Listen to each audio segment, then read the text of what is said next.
নমস্কার বন্ধুরা, আমি অমিত। আপনারা দেখছেন প্ল্যান্ট কেয়ার।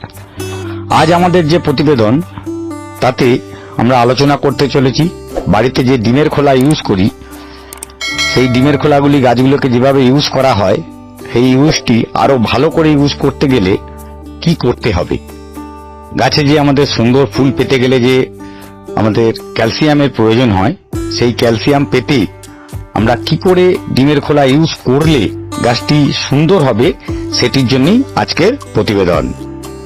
ডিমের যে খোলাগুলি রয়েছে সেগুলি আমরা ডিম ছাড়ানোর পর জেনারেলি ফেলেই দিই বা গাছের গোড়ায় দিয়ে দিই।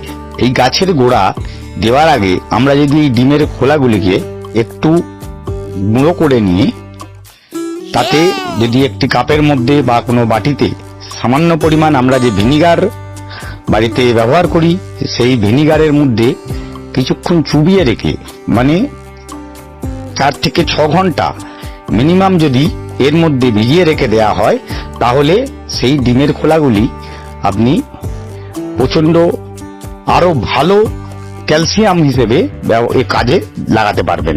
কারণ এই ডিমের খোলাগুলি থেকে যে ক্যালসিয়াম নিঃসৃত হয় সেই ক্যালসিয়াম গাছের গোড়ায় দেওয়ার পরে সঙ্গে সঙ্গে গাছে সেগুলি নিতে পারে না।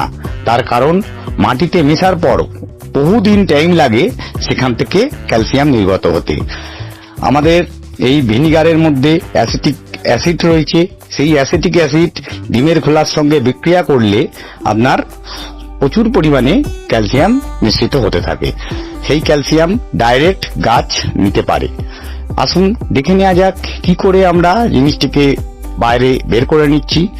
আমরা যে পরিমাণ ডিমের খোলা নেব সেই ডিমের খোলা এর সঙ্গে বা আপনার ভিনিগারের সঙ্গে মিশিয়ে নেওয়ার পরে যে মিশ্রণটি তৈরি হবে এই মিশ্রণটি আপনি ডাইরেক্ট গাছে ইউজ করতে পারবেন।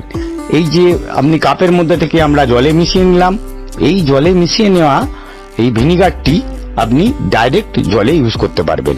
দেখুন এই যে জলটি দেখানো হচ্ছে এই জলটির মধ্যে আমরা ডিমের খোলা আর ভিনিগারের যে জলটি ছিল ওই জলটি মেশানো হচ্ছে।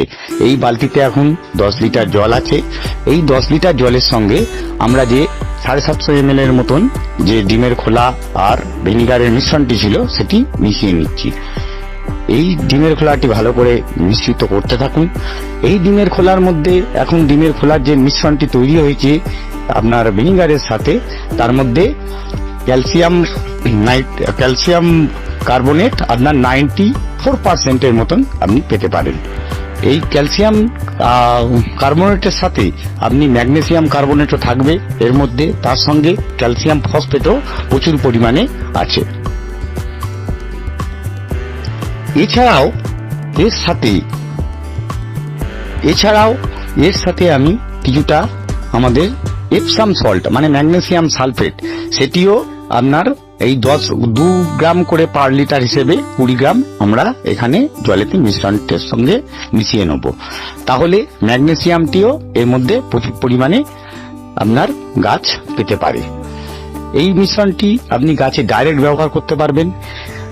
এর মিশ্রণের সাথে সাথে আপনি টোটাল যে গাছ যে নিউট্রিয়েন্টস চায় প্রচুর পরিমাণ নিউট্রিয়েন্টস এই আপনার ডিমের খোলা জলের মধ্যে পাওয়া যেতে পারে। হাতে করে আপনার ম্যাগনেসিয়াম কার্বনেট তো রয়েছেই, সঙ্গে করে আপনার ক্যালসিয়াম ফসফেটও কিছু পরিমাণ এই দ্রবণটির মধ্যে থেকে যাবে। আরো প্রোটিন আছে পরিমাণ।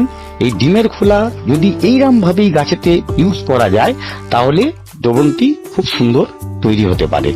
দেখুন আমরা কিভাবে মিশিয়ে নিয়ে ধীরে ধীরে গাছের উপরে আমরা দ্রবণটিকে অ্যাপ্লাই করব। এই অ্যাপ্লাই করার আগে মিশ্রণটি ভালো করে মেশাতে থাকবেন। যত সুন্দর করে মিশিয়ে নেবেন তত ভালো আপনার কাজ করবে। এই মিশ্রণটি জেনারেলি আপনার যে বাড়িতে গাছ আছে সমস্ত গাছে খুব ভালো কাজ করে। আপনার যদি গোলাপের গাছ থাকে, জবা গাছ থাকে, জারবেরা থাকে, খুব ভালো কাজ করবে এই দ্রবণটি। নেবেন। বিশেষ করে আপনার যে আমি যে অ্যাপ্লিকেশন দেখাচ্ছি, এখানে একটি গোলাপ গাছের উপরে যে অ্যাপ্লিকেশনটা এখন করছি, দেখুন গোলাপের রুট কিন্তু খুবই সরু সরু রুট হয়, যার জন্য এই শেকড়গুলি যাতে কেটে না যায়। উপরে ফিডিং রুট আছে, সেই ফিডার রুটকে যদি আপনি কেটে দেন গাছের গ্রোথ নষ্ট হতে পারে। সেই জন্য হালকা করে মাটিটি খুঁচিয়ে এর উপরে আপনি দ্রবণটি ইউজ করতে পারেন। এখানে 300 থেকে 400 ml জল আপনি এই গাছের গোড়ায় ইউজ করবেন, যাতে বেশি ইউজ করলে কোনো ক্ষতি নেই, কেন জিনিসটি টোটালি অর্গানিক এতেই তৈরি হচ্ছে, সেই কারণে কোনো ক্ষতি নেই, কিন্তু বেশি পরিমাণ জল দেওয়ার প্রয়োজন হবে না।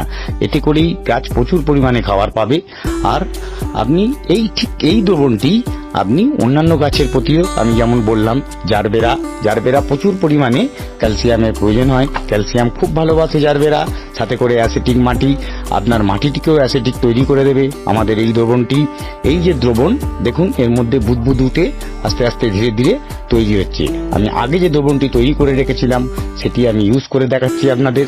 আর এখন যেটি দেখাচ্ছি এই দ্রবণটি আমি এক্ষুনি আপনাদের সামনে তৈরি করে দেখানো হচ্ছে।